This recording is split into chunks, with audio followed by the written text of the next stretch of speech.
voici, envoie-moi.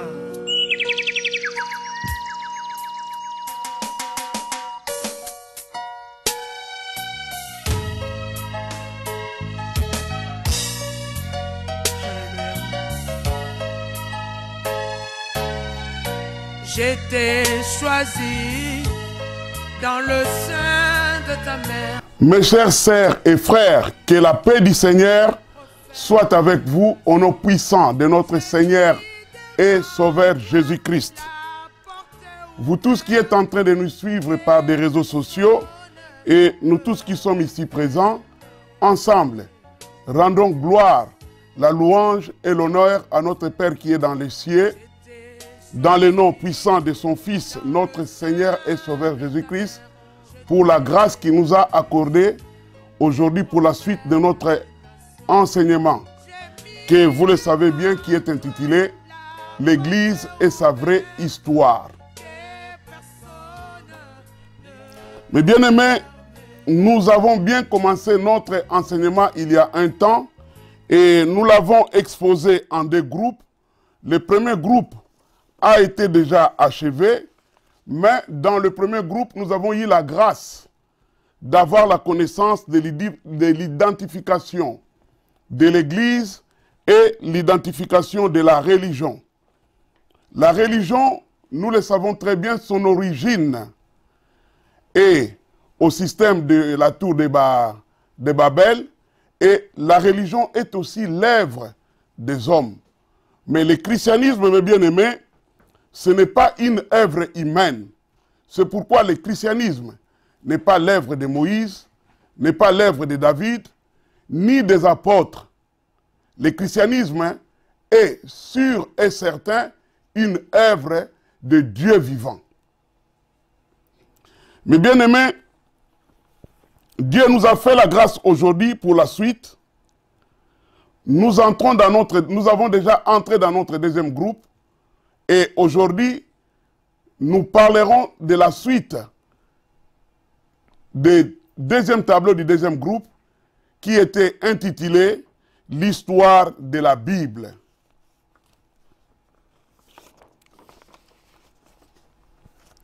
Dans le deuxième groupe qui parle de l'histoire de la Bible, il y a eu des sous-titres que nous avons classés sous forme de séries, dont la première série était le volume de l'Ancien Testament. On a vu comment l'Ancien Testament a été constitué. Mais il y a un point que je voulais ajouter, que je n'avais pas parlé la fois passée. Et je parlais de 37 livres. Mais si vous regardez dans la Bible, il y a 39 livres de l'Ancien Testament. Mais pourquoi cette différence? Je vais bien expliquer, mes bien-aimés. Au départ, à la sortie des conciles de Jérusalem, la parole, la déclaration officielle était de 24 livres. Mais au vu de la façon où les Juifs apprennent la Bible par cœur, ils avaient eu des difficultés et dans d'autres conciles qui ont suivi, ils ont changé le nombre de livres, pas en augmentant des choses, pas en changeant les contenus, mais en divisant par exemple les livres de rois qui étaient un seul livre, ils ont fait un roi et deux rois. Les petits prophètes, ils sont au nombre de 14, ils étaient tous rassemblés dans un même livre, mais on les avait donné à chacun un livre à lui. C'est pourquoi il y a eu un changement et l'augmentation du nombre de livres dans l'Ancien Testament. Cette augmentation n'était que simplement sur le plan périphérique. Ça n'a pas touché les contenus. Le contenu est toujours le même. Quand c'était 24 livres, il y avait toujours le même contenu. Après le 24, ils avaient monté à 32, 32, 35. Et finalement, dans la dernière concile qu'ils avaient fait, avant 70, avant notre ère, ils avaient limité au nombre que nous en avons aujourd'hui, de 39 livres. Et pour confirmer cela aussi, mes bien-aimés, des scientifiques ont fait des recherches. Ils ont trouvé des manuels de l'Ancien Testament du 4e siècle et le 4e siècle, et le deuxième manuel qu'ils ont trouvé, c'était de 1940, aux environs de 1940. Ils ont comparé, tout était pareil. Tout était pareil. Pour vous dire, mes bien-aimés, Dieu veille à sa parole. Dieu ne peut pas laisser sa parole qu'il soit trafiqué par une personne. C'est pourquoi nous devons avoir l'assurance, la confiance de ce volume, l'Ancien Testament. C'est un volume complet. Même si les satanistes vous disent qu'ils ont retrouvé d'autres livres, que les chrétiens avaient mis à côté, que les chrétiens ne voulaient pas qu'on parle de ces livres, c'est tout simplement des mensonges. Rassurez-vous, mes bien-aimés, que l'Ancien Testament est complet. Amen.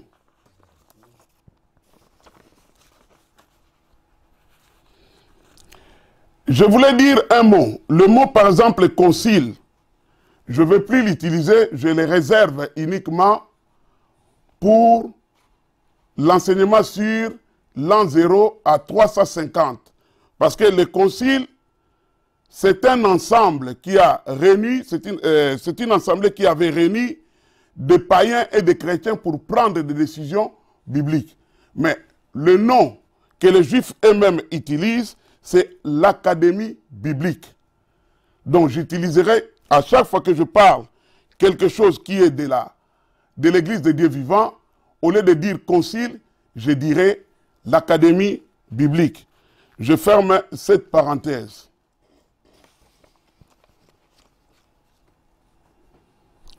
Aujourd'hui, mes bien-aimés, nous sommes dans la suite. C'est une grâce que Dieu nous a fait de continuer notre deuxième tableau du deuxième groupe. Dans la première série, nous avons eu une connaissance sur l'origine, la naissance de l'Église de Dieu vivant. Et Dieu nous a fait la grâce de comprendre que l'Église a été née au mont de Golgotha. Et à la résurrection de Jésus-Christ, les jours de Pentecôte, l'Église nous a été livrée. Que personne, mes bien-aimés, ne vous dise encore autre chose, que l'Église vient de tel endroit, l'Église vient de ceci, cela. L'Église de Dieu vivant est une œuvre que Jésus-Christ lui-même a enfantée pour chacun de nous. Ça, c'est un rappel de ce que nous avons vu la fois passée. Aujourd'hui, nous entrons dans le volume du Nouveau Testament. Le Nouveau Testament, sur le plan pratique, nous savons que ça commence sur le plan matériel. Nous savons que ça commence de Matthieu jusqu'à l'Apocalypse. Et l'Ancien Testament s'arrête au niveau de Malachie. Il y a eu 430 ans où il n'y a eu pas d'autres prophètes qui sont venus entre Malachie et Jean-Baptiste. Alors, les théologiens, les gens qui ont fait des écoles bibliques, ils appellent cette période une période de silence. Mais pour nous, les enfants de Dieu, nous ne l'appelons pas une période de silence parce que c'était une période des activités intenses au niveau du ciel. Il y a eu de multiplication des réunions. Puisque ceux qui voient sur le plan matériel, ils veulent voir seulement un prophète venir parler. Mais nous allons entrer en profondeur pour connaître qu'est-ce qui s'est passé pendant cette période que les autres appellent la période de silence. Pendant cette période, mes bien-aimés, c'était une période, comme je viens de le dire, d'une activité intense, parce qu'il y avait la préparation des retours d'Élie le prophète sur la terre. Ensuite, deuxième point, il y avait le problème de passation des témoins. Malachie devait passer les témoins à Élie le prophète. Et le troisième point, c'était l'arrivée de Jésus-Christ sur la terre. Donc, pendant cette période, il y avait une activité grande dans le ciel, il y avait des multiplications de réunions, il y avait des activités pour préparer. Ce n'était pas un jeu, ce n'était pas un moment facile que le Fils de Dieu vienne sur la terre sans qu'il y ait de préparation au niveau du ciel. Alors, nous allons essayer un peu de parler en bref le retour d'Élie sur la terre. Vous et moi, nous savons très bien que Élie était sur la terre. Vous pouvez le lire dans 1 Roi, chapitre 19 jusqu'à la fin. Élie avait travaillé sur la terre. Élie avait ordonné qu'on tue le prophète de Baal qui était dirigé par Jézabel. Alors, en le tuant, Jézabel avait décidé aussi de tuer Élie. Alors, Élie a commencé de fuir. Jézabel. J'ouvre une parenthèse. Jézabel était en plein droit de tuer Élie, le prophète. Pourquoi vous allez dire, mais Dieu pouvait le protéger? Mais Dieu nous demande que nous marchons selon sa parole.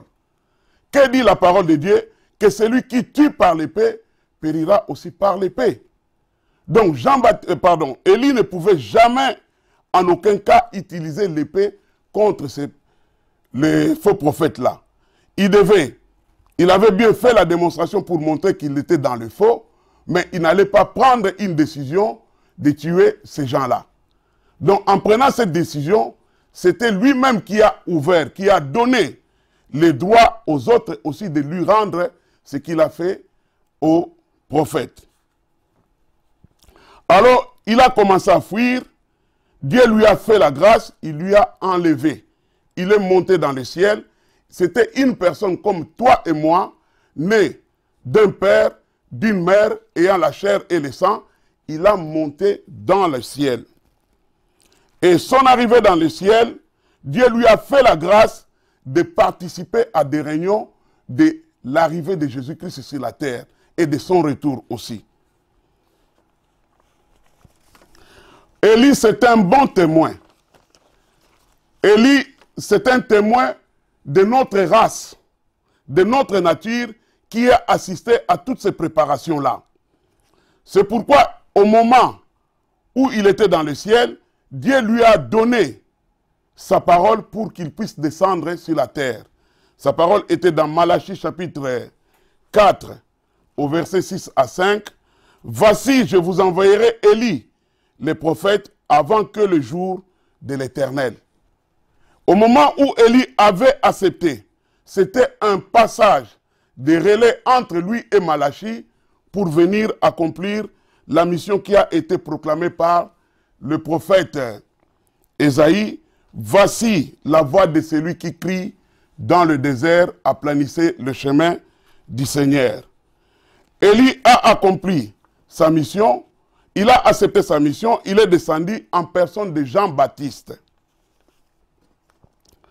C'est pourquoi, mes bien-aimés, beaucoup de gens, ils ont des confusions, même au niveau des apôtres. Ils ne savaient pas que Jean-Baptiste était Élie. Mais Jésus-Christ, dans Matthieu, chapitre 11, il a précisé que Élie, que vous voyez, Jean-Baptiste que vous voyez là, c'est celui Élie qui devait venir pour apporter son témoignage. Donc, mes bien-aimés, nous devons avoir confiance à la parole de Dieu. Parce qu'un de nous était monté dans le ciel. Un de nous a vu la préparation de l'arrivée de Jésus-Christ. Et il nous témoigne ce qu'il a vu dans le ciel. Il nous a dit, il n'était pas, après moi, il y aura une personne qui viendra dont je ne suis pas capable même de toucher à ses lacets. Car il est plus grand que moi. Alors, comment Élie savait que, ou Jean-Baptiste savait que Jésus était plus grand que lui? Puisque à ce moment-là qu'il donnait ce témoignage, Jésus n'était pas encore entré dans la scène. Donc, ce témoignage, mes bien-aimés, venait directement du ciel, des choses qu'il avait vues. Notre frère a vu, notre frère a assisté, et notre frère nous a témoigné ce qui est vrai. C'est pourquoi, mes bien-aimés, nous devons avoir confiance à la parole de Dieu. Après Élie, il y a eu maintenant l'arrivée de Jésus-Christ. Pendant la période de 430 ans, c'était une période où Dieu souffrait de la douleur, des douleurs d'enfantement. Si nous lisons dans Hébreux chapitre 1, de versets 4 à 17, nous allons voir, mes bien-aimés, c'est Dieu qui a enfanté Jésus-Christ. Donc Jésus-Christ est sorti de Dieu. Il a fait sortir Jésus-Christ comme on enfante un enfant. Mais sur le plan spirituel, donc c'était une séparation entre Dieu et son Fils. C'est pourquoi, mes bien-aimés, Jésus-Christ est réellement le Fils de Dieu vivant. J'entends parfois des gens chantent, j'entends parfois des gens disent que, je dirais cette phrase en lingala, que otika ki lola polele, lola etikala ki jamais polele, Nzambe engendra qui Jésus-Christ. Donc, il s'est séparé, il est sorti de lui. Méditez très bien, mes bien-aimés, sur Hébreux, chapitre 1, 4 à 14, vous le verrez réellement que Dieu n'a pas voulu de sacrifice. Dieu n'a pas voulu autre chose pour sauver l'humanité. Il a engendré son Fils, il lui a donné le corps humain par Marie pour le salut de quiconque croit en lui. Alors Jésus-Christ était venu dans le monde. Il devait maintenant commencer son travail. Mais avant de parler de ce travail, laisse-moi, mes bien-aimés, vous parler de la chronologie historique, biblique, spirituelle, qui a 4 points. Le premier point, c'était le départ de la période du paradis, qui remonte de Genèse chapitre 1 au Genèse chapitre 3. Et la deuxième période, c'est la période de Genèse chapitre 3 jusqu'au dernier verset de Malachie, c'est la période de l'Ancien Testament. Et la troisième période, c'est la période des derniers chapitres de Malachie jusqu'à l'acte, au dernier chapitre de l'acte des apôtres, le premier chapitre de l'acte des apôtres, où Jésus-Christ était monté dans le ciel. Ça s'appelle une période intermédiaire ou de transition. Nous allons en parler. Et la quatrième période, c'est la période de chapitre 2 de l'acte des apôtres jusqu'au retour ou en enlèvement de l'Église. C'est la période du Nouveau Testament. Amen. Nous allons expliquer en détail tout ce qu'on a dit. Avant d'entrer maintenant dans ces détails, je vais poser une question ou vous donner un exercice, mes bien-aimés, à accomplir chacun chez lui à la maison. Si on vous pose la question de donner un titre au volume du Nouveau Testament, quel est le titre que toi tu peux donner? Et ce titre-là, on te demande de le trouver dans les Écritures. Je vais répondre le premier, chacun de vous va répondre et qu'il garde sa réponse pour lui. Moi, je donnerai le titre du vin nouveau, vin doux et les bons vins. Je l'ai pris dans le livre de Jean, chapitre 2, là où il est écrit dans le verset 10, « Tout homme sert d'abord le bon vin, après avoir enivré, il sert le mauvais vin. » Donc le bon vin, c'est le Nouveau Testament. C'est le titre que moi je donne, je ferme cette parenthèse. J'aimerais que chacun de nous essaye de trouver une réponse et de donner un titre. C'est un bon exercice pour nous habituer à méditer la parole de Dieu.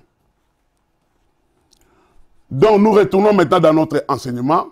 La période de transition, puisque la première période qui est le paradis, vous le connaissez très bien, la période de l'Ancien Testament, on a déjà parlé, mais maintenant on parle de la période de transition.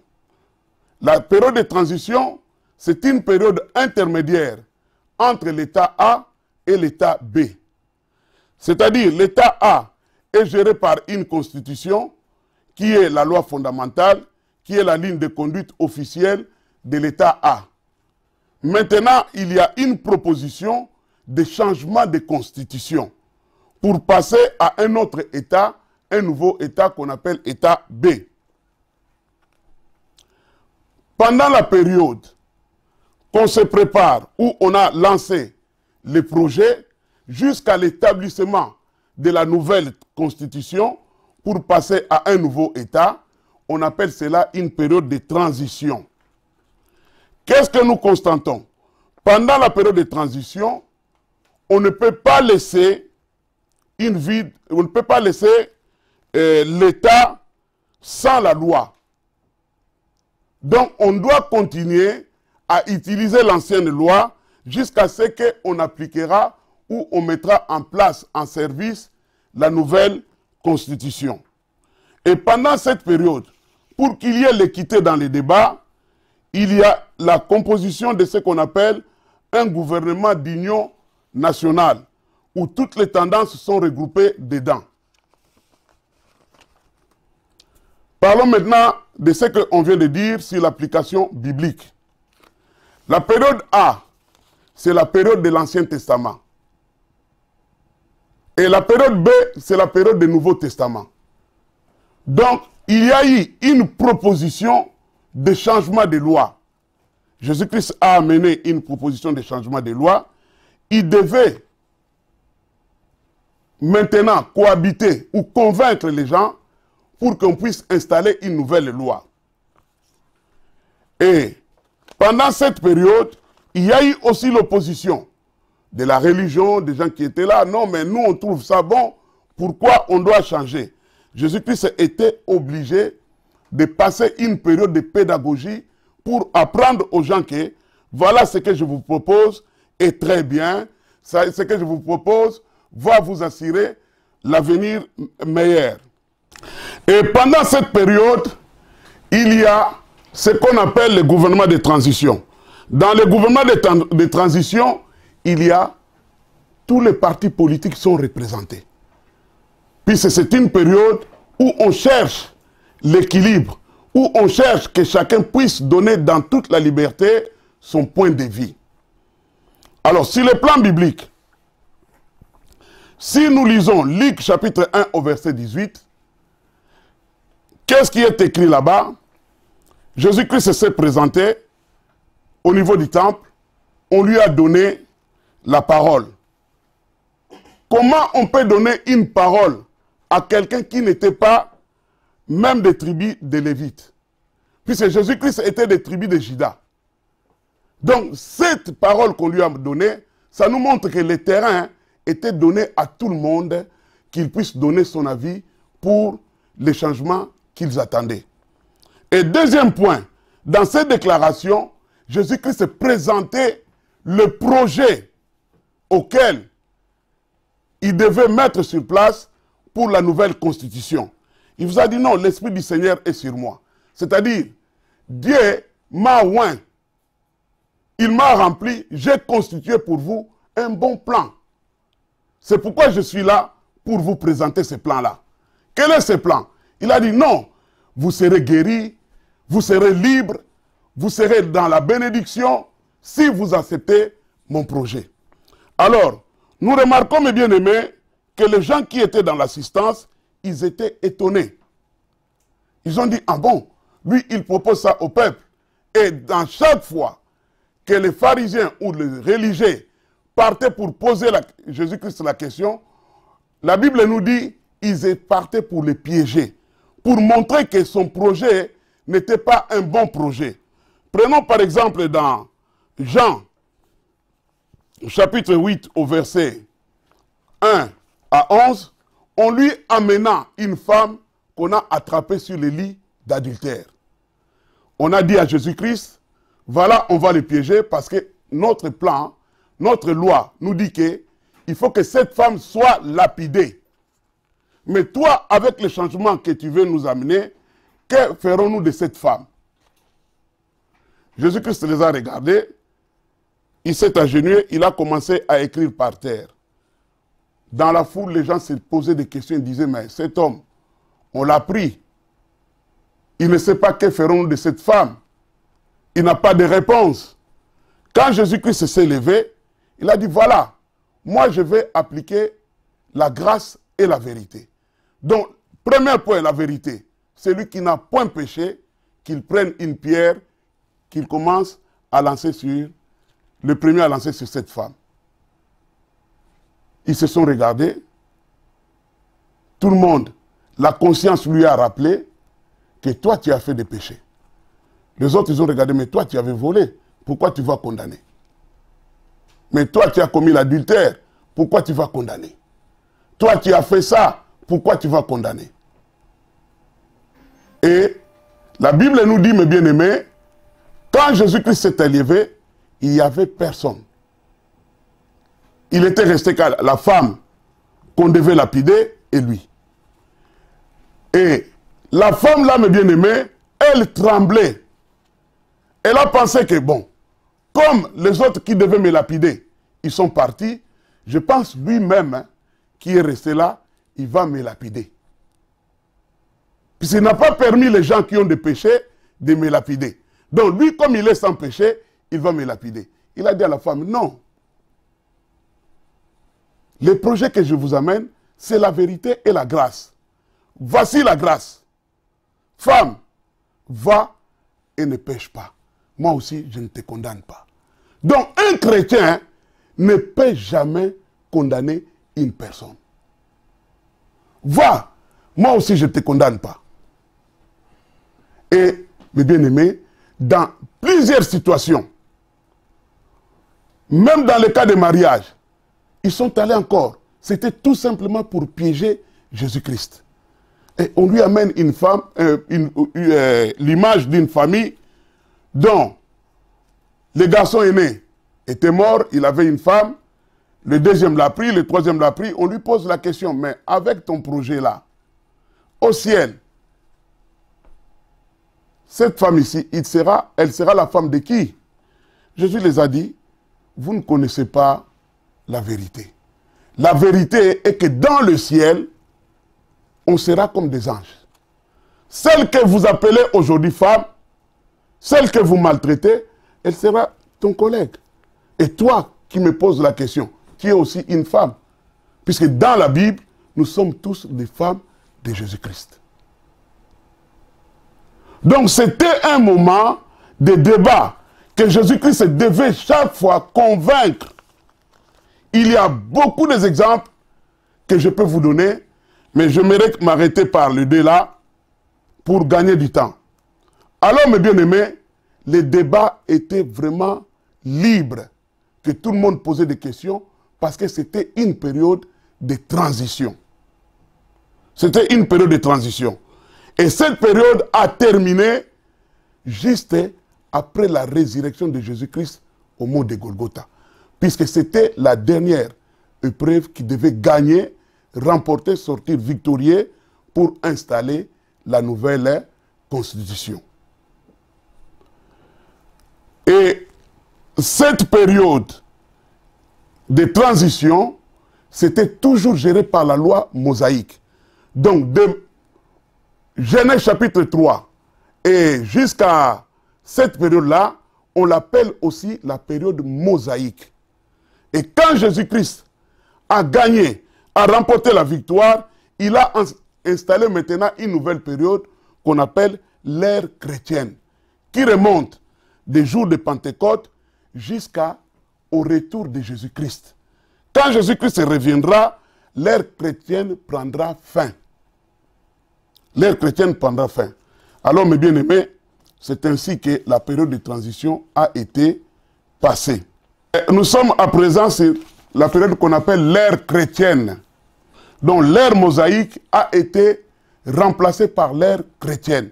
Donc on a une nouvelle constitution. Cette nouvelle constitution, c'est le Nouveau Testament auquel que nous devons nous appuyer pour vivre ici sur la terre. C'est pourquoi, mes bien-aimés, Jésus-Christ, comme je vous ai dit au départ, c'est lui qui est le maître d'œuvre du christianisme et que c'est son œuvre. Alors, mes bien-aimés, nous allons maintenant parler, je vais profiter pour terminer avec ça, parler des acteurs de l'Ancien, du Nouveau Testament.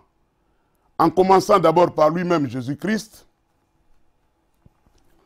dont j'ai parlé que Dieu l'a enfanté pour nous apporter le salut.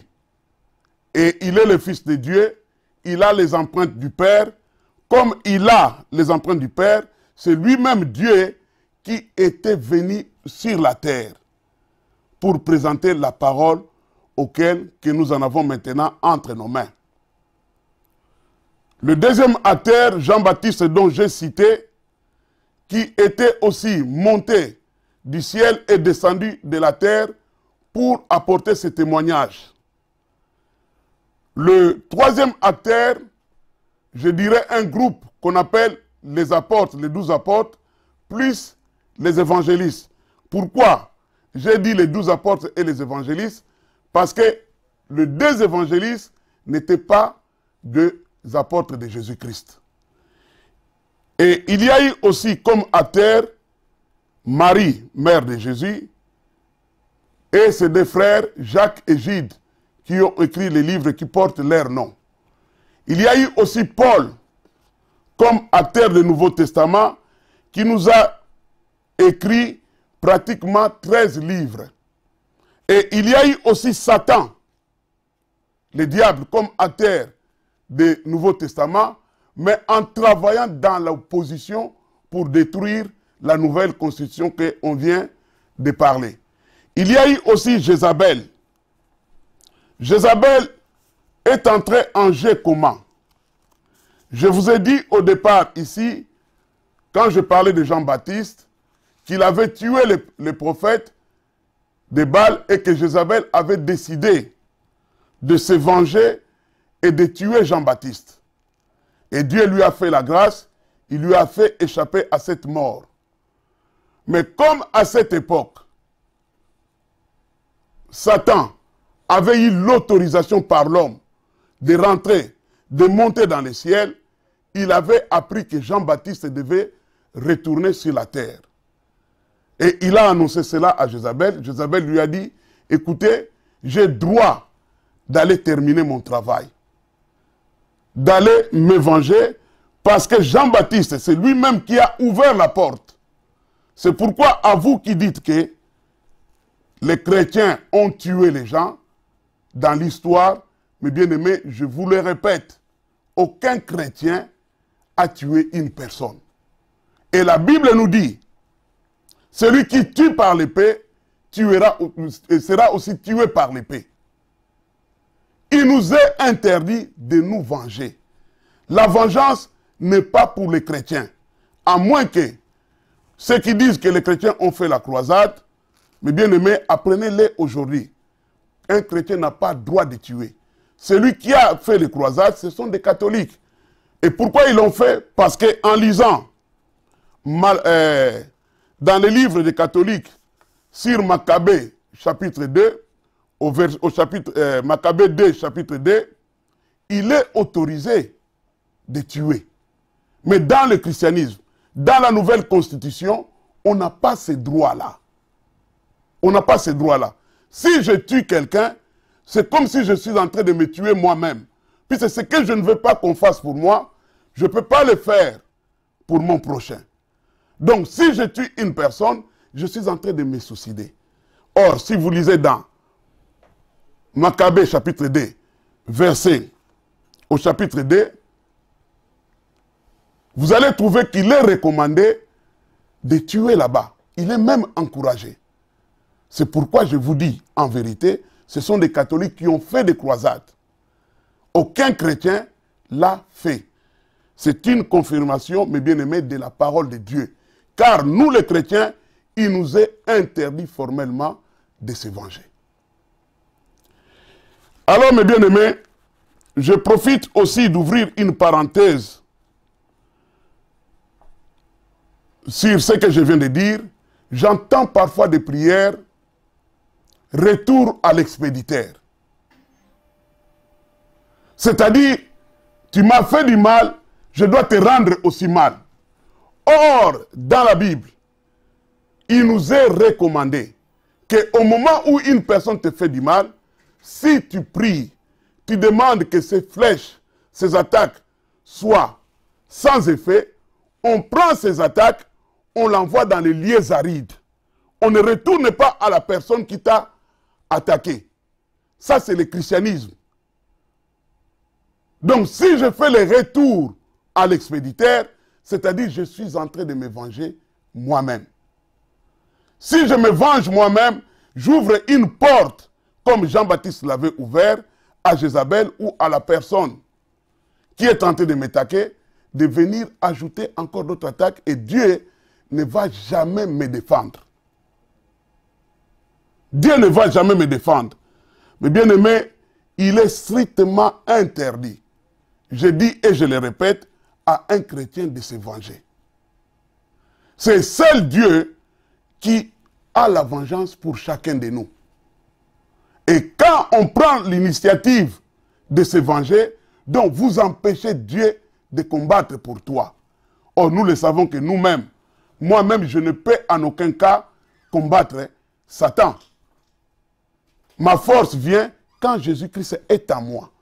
Or, au moment où moi je prends l'initiative de me défendre, de combattre mon adversaire et de lui faire le retour à l'expéditeur, automatiquement, Dieu n'est pas avec moi.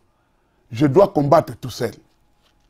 C'est pourquoi, mes bien-aimés, certaines prières, il ne faut pas les faire.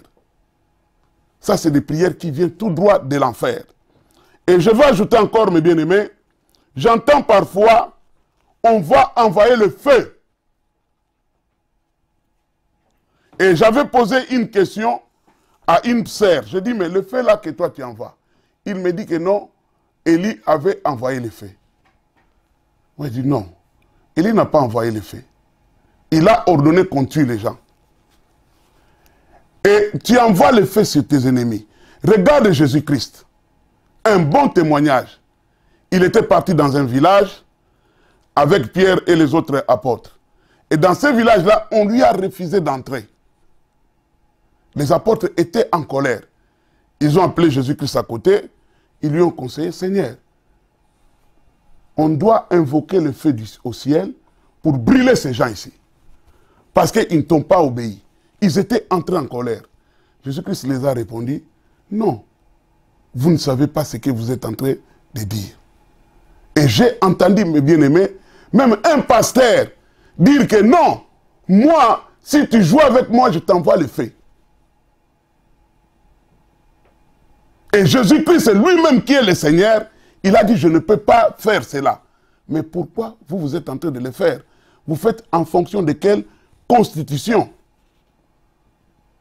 En fonction de quelle constitution? Nous sommes pris dans l'ère mosaïque. Nous sommes maintenant dans l'ère chrétienne,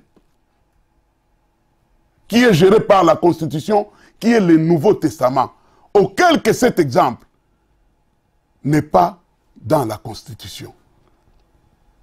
Vous savez, mes bien-aimés, si tu agis dans un pays en dehors de la Constitution, ta place est dans la prison. Et sur le plan spirituel, tu agis en dehors de la Constitution, ta place est dans l'enfer. C'est pourquoi, mes bien-aimés, réveillez-vous. Soyons des chrétiens de béret. Méditez la parole de Dieu. Mettez la parole de Dieu en pratique.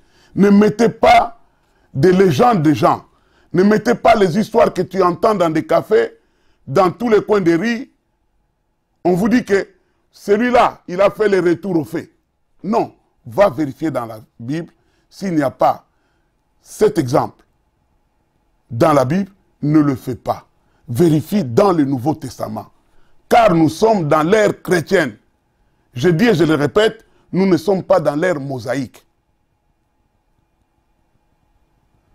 Et dans l'ère chrétienne, mes bien-aimés, c'est la constitution que Jésus-Christ nous a apportée que nous devons utiliser et mettre en pratique pour la gloire de notre Dieu. Et pour terminer, je vais laisser quelques mots pour ce que nous ferons à la prochaine. Nous allons continuer sur entrer en profondeur maintenant de la constitution du Nouveau Testament.